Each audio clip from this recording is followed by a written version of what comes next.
Salut tout le monde, j'espère que vous allez bien. Bienvenue dans ce nouveau vlog qui est un vlog donc hebdomadaire, puisque chaque semaine je vous retrouve pour parler un petit peu de la semaine qui s'est écoulée en termes de reprise de sport, d'activité physique en général, avec des sports de préférence, de prédominance, que sont la course à pied, le vélo et aussi un petit peu le renfo et le yoga. Enfin, pour l'instant, pas trop de renfo, je vous avoue. Et du coup, je suis très contente de vous retrouver aujourd'hui dans ce compte-rendu de la semaine 5, puisque j'ai passé une très belle semaine sportive et je sens un petit peu la fatigue arriver aussi. Ça, je voulais vous en parler aussi. Et je pense que dans cette vidéo, on va surtout parler du ressenti en fait après les séances, qui est assez important, et du temps de récupération entre les séances, qui est aussi assez important.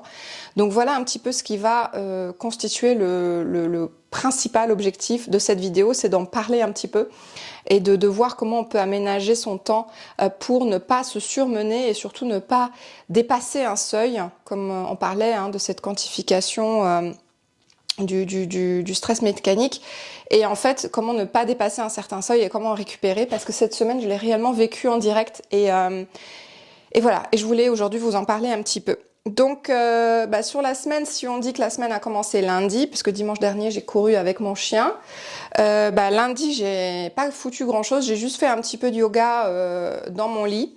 Je sais même plus si c'était le soir ou matin, mais j'ai réussi à vous filmer une ou deux images, je crois que c'était le soir avant de me coucher. Et le mardi, j'ai fait du canicross avec Warren, qui est un de mes deux chiens. C'est le chien le plus énergique, le plus énervé, et c'est aussi le meilleur chien pour faire du canicross. Mais c'est surtout avec Uzi que j'ai envie d'en faire en ce moment, parce que Uzi a pris énormément de poids. Donc là, avec Warren, on a couru un petit 5 ou 6 km, je crois que c'était 5,60 km. Et ça s'est très bien passé. Alors, sachant que c'est aussi sa sortie, je le laisse s'arrêter quand il a besoin de s'arrêter, de faire ses besoins, de renifler et de lever la patte. Donc à peu près tous les 10 mètres. Mais globalement, Warren a été plutôt bien sur cette séance. Il m'a donné un petit rythme et c'était hyper cool. Donc je l'ai bien senti passer quand même dans les jambes. C'est pour ça que le lendemain, j'ai absolument rien foutu, puisque mercredi, je n'ai rien fait. Et jeudi et vendredi, je savais que j'allais faire un peu de sport. Donc, en fait, j'ai fait du vélo taf. Donc, je suis partie après mon travail, donc autour de 23h, 23h30. Je suis partie chez moi. Donc, je suis rentrée chez moi. Donc, le trajet fait 37,4 km, je crois. Donc, pratiquement 40 km. Et j'ai assez peu dormi. Et je vous ai pas dit aussi, mais la veille j'étais à un festival, donc j'étais complètement arrachée, pas dans le sens où j'étais saoule, parce que je ne l'étais pas, j'étais tout à fait apte à conduire, mais j'étais fatiguée en fait, j'avais très très peu dormi, et donc lorsque mercredi je suis rentrée chez moi à vélo, j'ai fait 37 bornes en pleine nuit, en pleine night, ça va, j'ai pas eu froid. Mais le lendemain, quand je me suis réveillée, ça a piqué un petit peu, et sur les 5 premiers kilomètres, j'ai senti que j'avais pas du tout les jambes. J'ai quand même réussi à venir au travail au bout de toutes ces souffrances. J'ai même dû descendre du vélo à un moment donné, parce qu'il y avait une côte à 15% et que j'ai pas réussi du tout à la faire. Donc voilà, et en gros le GPS m'a fait passer par des endroits où je voulais absolument pas passer, je voulais pas passer par les centres-villes et tout, et je sais pas pourquoi il m'a fait passer par là à l'aller, je voulais changer un peu et en fait ça m'a pas du tout plu. Donc voilà, comment vous dire, donc le trajet des 37,4 km s'est très bien déroulé la veille au soir, par contre en pleine nuit. J'avais des super sensations, j'ai vu plein de chats, j'ai vu un petit daim aussi traverser, un daim ou je sais pas, un truc genre biche mais tout petit, traverser la route et tout, enfin j'ai vu des animaux. Et puis passé Concarneau, j'ai commencé à ressentir une espèce de paranoïa nocturne, vous savez, où il y avait des bruits chelous, et puis il y avait un mec qui s'est mis à hurler quand je suis passée, je crois que c'était un mec qui squattait dans une maison. Il a hurlé, et puis après, en gros, je suis rentrée avec vraiment cette peur dans le ventre de me faire agresser. Et je me suis dit, mais mon Dieu, t'es une nana, t'es sur ton vélo. Alors oui, de nuit, en fait, t'as l'air d'un bonhomme sur ton vélo, clairement. J'avais un gilet jaune, j'étais visible, hein. Mais je me dis, mais t'es complètement tarée, en fait, de faire ça de nuit, toute seule, sur une route de campagne, une très très longue ligne droite en plus. Et en fait, je suis tombée un peu dans cette espèce de paranoïa. Et alors, je sais pas si vous, les filles en particulier, vous partagez cette même impression que j'aurais peut-être pas dû le faire, que peut-être c'est dangereux de faire du vélo la nuit, surtout le long des routes. Et voilà, donc dites-moi ce que vous en pensez. Alors c'était férié, hein, donc j'ai eu quasiment pas de voitures, j'ai pas croisé des tas de voitures, mais le peu de voitures que j'ai croisées, je peux vous dire que j'ai vraiment serré des fesses en me disant j'ai un peu peur des réactions que peuvent avoir les voitures. Je peux à tout moment me faire, pas percuter, mais genre me faire agresser en fait. C'est plus l'agression physique qui me faisait peur et donc voilà. Donc je sais pas, j'étais pas très bien et quand je suis rentrée, je suis allée me coucher direct et je me suis réveillée le lendemain en me disant mais qu'est-ce que tu viens de faire? Et en fait, c'est dommage parce que c'est quelque chose que je voulais faire chaque semaine. Je voulais vraiment faire du vélo taf chaque semaine en rentrant de nuit. Et en réalité, je me dis, bon, est-ce que ça vaut vraiment le coup? Est-ce que c'est juste mon cerveau qui m'a créé cette paranoïa? Peut-être que la prochaine fois, le trajet se passera beaucoup mieux. Mais je sais pas s'il y aura une prochaine fois. Donc dites-moi les filles si vous pensez que c'est une bonne idée de rouler de nuit, de faire 40 bornes de nuit à vélo toute seule. Bref. Le lendemain matin, bah pareil, même trajet mais dans l'autre sens. Enfin, pas du tout le même trajet, justement, à cause du GPS, mais dans l'autre sens. Et là, j'étais plutôt sur des bonnes sensations, à part une fatigue, en fait. Et c'est là que je voulais en revenir, c'est que peut-être je me suis pas laissé assez de sommeil. Déjà, avec le festival que j'ai fait la veille, plus les 6 heures de sommeil à peine que j'ai eu la nuit avant, entre les deux vélos. Voilà, ça a piqué dans les jambes, donc 80 bornes en 2 jours, en moins de 2 jours, et ben j'ai peut-être pas eu le temps de récupération nécessaire pour être physiquement bien après.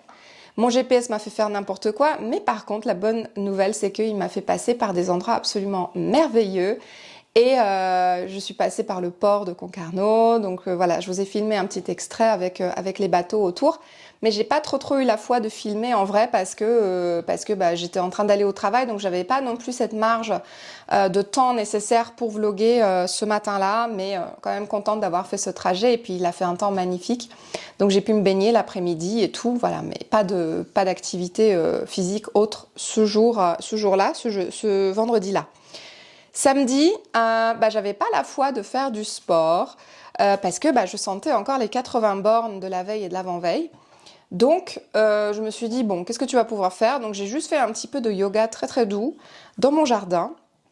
Je me suis étalée par terre et j'ai commencé à faire des étirements. Et puis, une fois de plus, je me suis fait la réflexion qu'en fait, j'avais absolument pas la souplesse nécessaire pour faire les exercices qui étaient demandés. En fait, je suis très raide de tout l'arrière de mon corps, de l'arrière des jambes et tout, et ça me fait un mal de chien que de faire par exemple une pince, ça me fait très mal. Donc voilà, donc j'ai pas pu faire les exercices exactement comme je le devrais, mais ça m'a fait énormément de bien. Et puis j'étais en compagnie de mes chiens, donc c'est toujours un moment extrêmement rigolo et extrêmement agréable. Et puis le temps s'y prêtait bien, donc j'ai pu faire un petit peu de yoga.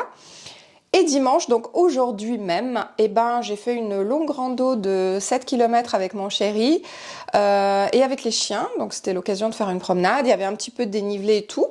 Donc c'était une balade en fait, tout simplement. Et puis ce soir, je suis allée courir. C'est pour ça que je suis un petit peu rouge encore et que j'ai les cheveux mouillés parce que je viens de prendre ma douche.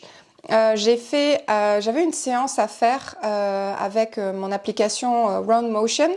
Ça me demandait de faire une course de à peu près 1 heure, un peu plus d'1 heure, avec 20 minutes de course à pied à rythme très lent. Et ensuite 5 successions de course à pied à allure modérée, entrecoupées de 3 minutes de récupération, donc de marche active. Et à la fin, encore 5 minutes de run. Très lent. Donc voilà, donc 20 minutes à rythme très lent, puis 5 fois 7 minutes de course à rythme modéré, entrecoupé de 3 minutes de marche à chaque fois, et ensuite à la fin 5 minutes de course lente. Ça s'est bien passé, mais j'en ai quand même un petit peu bavette parce que j'avais un petit peu mal au mollet. J'avais un peu les jambes lourdes et je suis en train de repenser justement mon planning de la semaine pour voir comment je peux m'organiser pour ne pas mettre trop de stress au niveau de mes jambes, trop d'appui, etc. Donc peut-être faire du sport un peu plus porté, voire de la natation, voire de la muscu cette semaine. Donc je suis en train de voir en fait mon calendrier, comment je vais m'organiser. Il faut quand même se laisser du temps de récupération, un bon sommeil, et je pense que ce soir je vais aller me coucher assez tôt. J'ai aussi fait extrêmement attention à mon alimentation cette semaine. J'ai tendance à prendre beaucoup de desserts, à peu manger et prendre pas mal de desserts. Donc cette semaine, j'ai essayé de faire attention.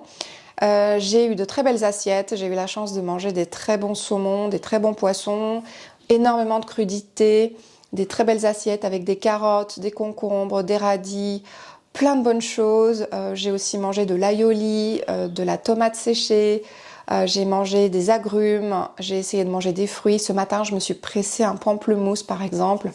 Donc je fais très attention, je mange davantage de fruits et de légumes. À défaut de m'être fait un jus de légumes cette semaine, j'ai essayé de privilégier pas mal de crudités pour quand même avoir des minéraux et des vitamines. Ceci dit, je n'arrive pas à diminuer mes doses de café. Je bois toujours beaucoup trop de café puisque j'en bois plusieurs par jour.